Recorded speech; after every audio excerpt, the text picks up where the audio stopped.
अस्सलामुअलैकुम वरहमतुल्लाहि ताला वबरकातुहू। दोस्तों, आज इस वीडियोस में आपके सामने हम पेश करेंगे, अगर आप जन्नत को हासिल करना चाहते हैं, अपने काबू में करना चाहते हैं, तो आप इस वीडियोस को ज़रूर एक बार देख लीजिए। बहुत ही आसान अमल आपके सामने हम पेश करेंगे, जिससे आप बहुत ही आसानी से कर सकते हैं।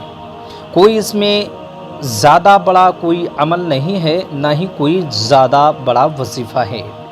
बस कुछ ही दिनों में आप एक जन्नत को हासिल कर सकते हैं और जो चाहें उससे काम ले सकते हैं। लेकिन शर्त यह है कि नाजायज़ काम हरगिज़ जन्नत से ना लें, और कोई भी इसमें परेशानी वाली बात भी नहीं है। आप जायज़ तरकीब से काम करवाएंगे, जन्नत काम करेगा, कोई भी आपको तकलीफ़ भी नहीं होगी। इसलिए आपके सामने एक ऐसा अमल पेश करेंगे जो आपको तकलीफ़ भी ना हो और जन्नत आपके काबू में हो जाए, आपके वश में हो जाए। अगर आप यकीनन जन्नत को हासिल करना चाहते हैं तो इस वीडियोस को पूरा ध्यान से बगैर स्किप करके देख लीजिए। और अगर आप जन्नत को हासिल करना नहीं चाहते हैं तो इस वीडियोस को छोड़ के जा सकते हैं। जो भी शख्स जन्नत से काम लेना चाहते हैं या वश में करना चाहते हैं, काबू में करना चाहते हैं, वो इस वीडियोस को गौर के साथ में, तवज्जो के साथ में एक बार सुन लीजिए, देख लीजिए। एक छोटा सा अमल आपके सामने हम पेश करेंगे जो बाखूबी आप कर सकते हैं। करना क्या है, कैसे करना है, किस वक्त करना है, क्या आपको पढ़ना है, वो तमाम चीज़ें इस वीडियोस में हम कंप्लीट करेंगे। तो शुरुआत करने से पहले आपसे एक छोटी सी गुजारिश है, अगर आप हमारे चैनल पे नए हैं तो चैनल को हमारे सब्सक्राइब कर लीजिए, क्योंकि हमारे चैनल पे ऐसे ही वजीफ़ा, अमल, बरकत के वजीफ़ा, परेशानी दूर करने के वजीफ़ा अपलोड किए जाते हैं। अगर आप जुड़ना चाहते हैं तो चैनल को हमारे सब्सक्राइब करके घंटी को दबा करके ऑल पे भी रख लीजिए। चलिए दोस्तों, शुरुआत कर रहे हैं कि आपको कौन सा अमल करना है, किस वक्त करना है और आपको क्या पढ़ना होगा। दोस्तों, सबसे पहले अमल की शुरुआत करने से पहले अगर आप नापाक हैं तो पाकी हासिल कर लीजिए, यानी कि गुस्ल कर लीजिए। साथ में हो सके तो वज़ू भी कर लीजिए, लेकिन वज़ू शर्त नहीं है। शर्त यहाँ पे है तो वो है पाकी हासिल करना। अगर नापाक हैं तो पाकी हासिल कर लीजिए, यानी कि गुस्ल कर लीजिए।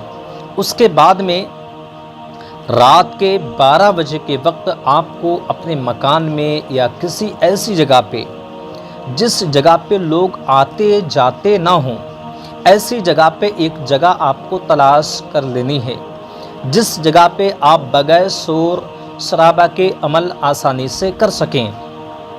आपके पास में किसी की आवाज़ नहीं आना चाहिए।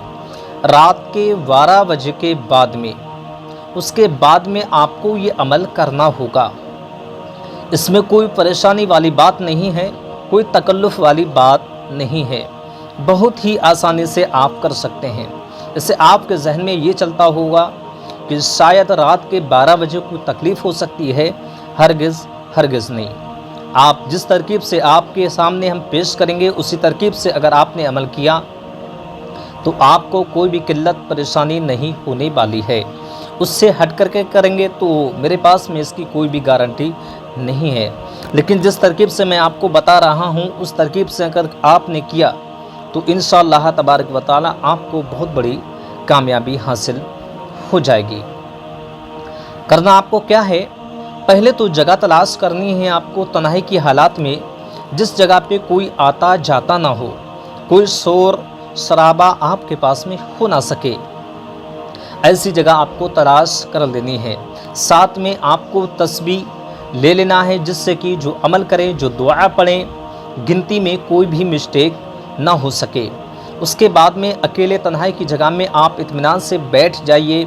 नीचे कोई भी चीज़ बिछा लीजिए, जैसे जानमाज है या कोई कपड़ा है, पाक साफ सा बिछा लीजिए। अमल की शुरुआत करना है आपको, लेकिन ये लास्ट में मैं आपको बताऊंगा कि आपको कब से शुरुआत करना है कौन से दिन से शुरुआत करना है, लेकिन पहले ये समझ लीजिए कि आपको पढ़ना क्या है। अमल की शुरुआत जब आप करेंगे, जब बैठेंगे तस्बीह को लेकर के अकेले तन्हाई के हालात में, उस वक्त आपके पास में कुछ अगरबत्ती होना चाहिए। उनको आपको सुलगाना है, अपने आसपास खुशबू बना लेना है, जिससे कि आपके आसपास में खुशबू आ सके। अपने तन पे, लिबास पे इत्र अगर हो सके तो लगा लीजिए, ना हो तो कोई भी परेशानी वाली बात नहीं है। उसके बाद में आपको सूरह यासीन की सूरत पढ़ना है। पढ़ना कितनी बार है? आपको 3 बार सूरह यासीन शरीफ आपको पढ़ना है। 7 दिन तक ये अमल आपको जारी रखना है, एक ही जगह पे, एक ही वक्त में। यानी कि रात के 12 बजे शुरुआत कर रहे हैं तो उसी वक्त आपको रोज़ाना लगातार 7 दिन तक सूरह यासीन की सूरत की तिलावत आपको करनी है, वो भी आपको आंखें बंद करके। अपना जहन, जिस वक्त आप अमल करेंगे उस वक्त अपना जहन कहीं भटकाइए मत, वहीं पे आपका जहन रहे। यानी जो आयात की तिलावत कर रहे हैं सूरह यासीन की, वहीं पे आपका जहन, दिमाग होना चाहिए। इसका आपको ख्याल रखना है। इसीलिए मैं आपसे कह रहा हूँ कि ऐसी जगह बैठिए जिस जगह पे कोई भी शोर शराबा ना हो सके। 3 बार आपको सूरह यासीन पढ़ना है और उसके बाद में लगातार आपको 7 दिन तक ये अमल जारी रखना है। कोई भी दिन अनजा नहीं होना चाहिए। 7वें दिन जैसे ही आपके गुजरेंगे, वैसे ही आपके सामने एक शय यानी जिन्नात एक शय की रूप में हाजिर हो जाएगा और आप उससे कलाम कर सकते हैं, उससे बातचीत कर सकते हैं। जब आखिरी दिन आपके सामने आए तो उस वक्त आपको आंखें नहीं खोलना है, आंखें बंद रखना है। वो आपके कानों में आवाज़ लगाएगा, आपसे बातचीत करेगा और आपको उसकी सवाल का जवाब आपको आसानी से देना है।